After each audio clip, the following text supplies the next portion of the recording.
Towerfall Ascension. Towerfall Ascension est sorti en France le 11 mars 2014 et a été édité et développé par Madman Games et Matt Thorson. Ce jeu d'action basé sur du tir à l'arc, possibilité de jouer en solo ou à 4 joueurs en local. Deux modes de jeu sur Towerfall Ascension sont disponibles, le mode Versus et le mode Coop. On s'intéressera plus particulièrement au mode Versus. Plusieurs champions sont débloqués au fur et à mesure de l'avancée dans le jeu. Également, plusieurs variantes sont également disponibles. On voit bien que plusieurs flèches sont disponibles. Donc, par exemple, les flèches ronces, les flèches pistolet, les flèches à tête chercheuse. Il y a vraiment une grande diversité de flèches. On peut très bien on peut également modifier les objets bonus, comme la possibilité de voler ou d'aller plus vite. Donc chaque partie est unique par ce petit plus en fait. Donc on va tout de suite passer à une partie. Donc on voit également qu'il y a une grande diversité dans les maps. On va commencer avec une map assez difficile. Donc deux joueurs sont sur la map. Le but du jeu c'est de se tuer. Donc voilà des coffres. On voit vraiment que chaque décor influe en fait. Vous voyez, le joueur s'est fait tuer par une flèche bombe.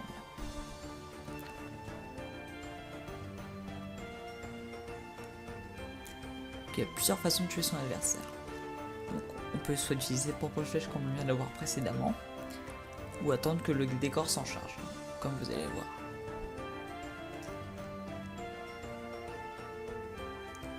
Donc petite précision, si les deux joueurs meurent en même temps comme on vient de le voir, aucun point n'est comptabilisé. Donc l'on voit bien que qu'il y a vraiment du skill sur cette action. Regardez, voilà, le joueur 1 dash pour éviter sa flèche et va tuer son adversaire.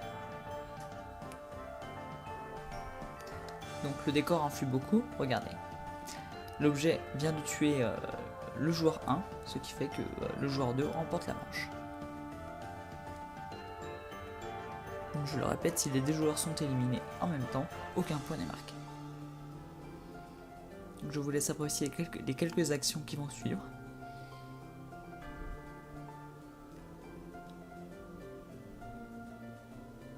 On voit bien l'erreur du joueur 1 de se bloquer dans le petit creux, qui malheureusement se fait tuer par sa propre flèche.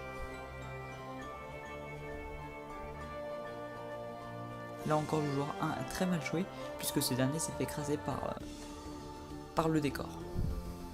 Ce qui fait qu'on peut très vite remonter des points si une partie n'est pas à notre avantage.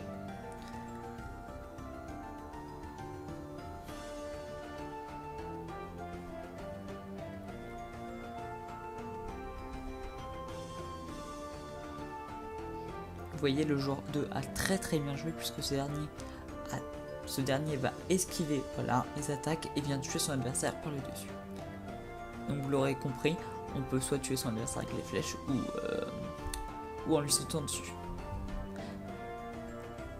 Donc là aucun point n'est comptabilisé également, puisque le joueur 1 s'est fait écraser lorsque le joueur 2 était mort. Donc ça peut aller très vite, une partie ça va très vite, puisque là on voit que en moins de 15 secondes le point a été marqué.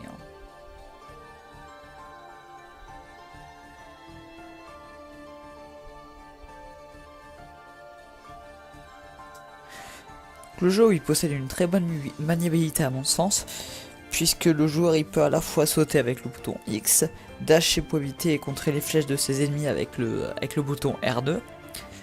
Donc je trouve que c'est assez bien réfléchi par les développeurs, donc une maniabilité accessible pour tous. Je vous laisse apprécier les quelques actions qui vont suivre.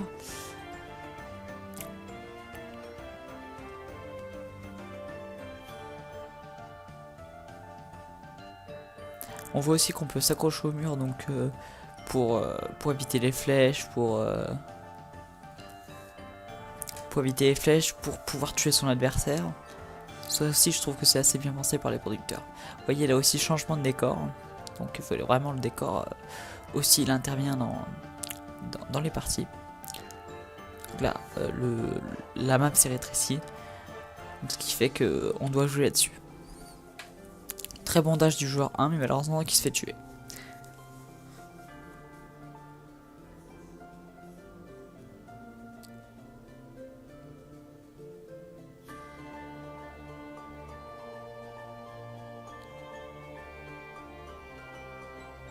Un point qui s'est joué très rapidement et qui se solde par une victoire du joueur de tout simplement.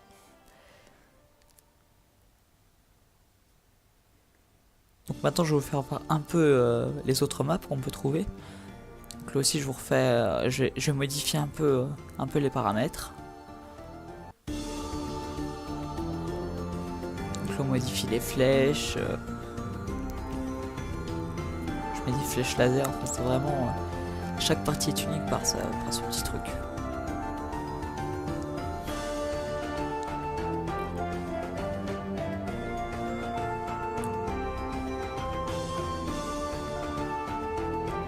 Donc si vraiment le jeu vous plaît, je vais faire un let's play sur la campagne solo. Donc, si ça vous plaît, vous me le dites et puis je le ferai.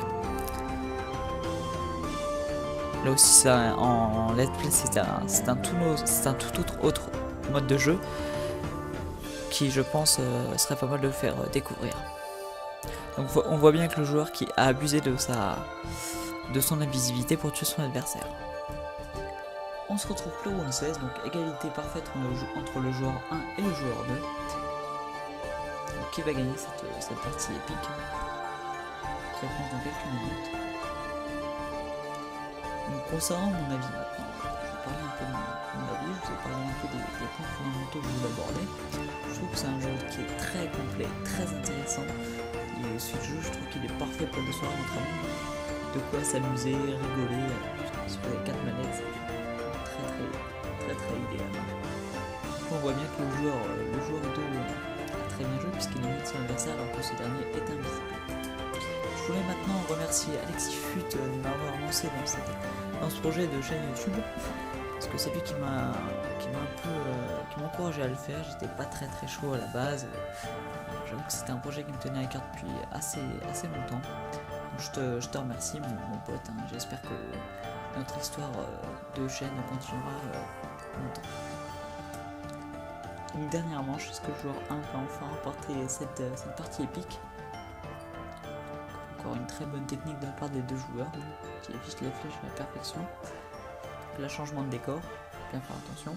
Et c'est une victoire du joueur 1 qui malgré qu'il spam ses flèches gagne la partie. Ça fait quand même un point, il remporte la partie. Donc voilà, c'est tout pour aujourd'hui. N'hésitez pas à partager vos impressions sur ce concept, à partager ma vidéo, à me dire ce qui ne va pas. N'hésitez pas à la liker et on se retrouve bientôt. Ciao la team.